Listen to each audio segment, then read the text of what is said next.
Paleontologists dedicate a huge portion of their lives to understanding what life was like for creatures like dinosaurs in ancient times. When they aren't hunched over books and researching, they're likely spending countless hours at dig sites under the boiling hot sun. While this might not be something every person on Earth would choose to do with their time, paleontologists are truly doing important work. All the time and effort they put into everything that they do leads to important breakthroughs in our understanding of how dinosaurs lived. Unfortunately, mishaps do happen. When one plucky team of paleontologists was ready to leave a dig site, they found themselves with a flat tire. While she waited for the tire to be fixed, one scientist decided to go exploring one last time. And what she found changed the way we'll think about history forever.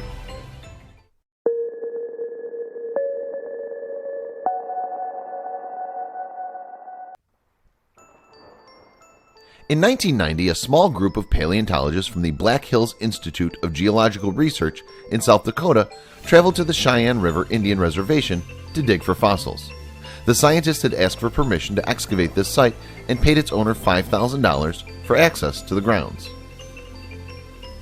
The tract of land where they were working was located near the city of Faith in South Dakota. They had high hopes for some pretty exceptional finds when they set out to dig for fossils, but they were disappointed to discover that the area contained almost nothing of scientific import, at least nothing they could see. The team was ready to pack it all in and head back to their own research facility. They'd piled into their truck with their equipment when they discovered that the vehicle had a flat tire. Exhausted and fed up, the team made their way into town for help, not knowing that this decision would change the face of their research and history as we know it forever. One member of the team, Sue Hendrickson, decided to stay behind and wait for the group. She used this time alone to explore some of the foothills that the group had overlooked during their initial dig. She was starting to think that this was pointless too, until she found a piece of bone. Sue immediately began looking for more pieces of bone. At first she thought maybe the small piece she found was just a fluke.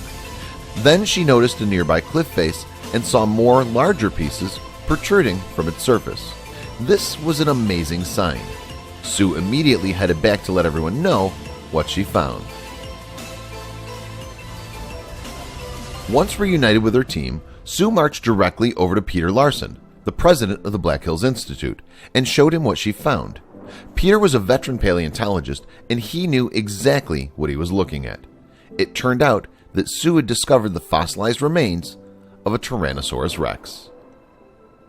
The whole team moved over to the area where Sue found the visible bones. To their delight, there were even more fossils that were visible on the cliffs. Sue was just so excited with her initial find that she hadn't spotted them the first time. Most Tyrannosaurus rex fossils that are discovered are missing more than half of their bones. Sue's T-Rex, who would be nicknamed Sue, was a record breaker. More than 90% of the bones were present and intact. The team had even uncovered some bones that had never been studied before. The dinosaur's tail was the most complete tail specimen ever discovered. The remains also included both of the T-Rex arms, which was a first when it came to the species. At 5 feet long, the skull was the largest T-Rex skull ever recorded, and hiding inside it was the longest T-Rex tooth ever found. Paleontologists who studied the dinosaur's remains found that it had broken ribs and an injured arm, indicating that it lived a tough life. However, its massive size made it clear that it was an old predator, which meant that illness probably ended its life. To think that such an amazing discovery might never have been made if that truck had not gotten a flat tire. It makes you wonder what other secrets of the past are hiding right under our noses.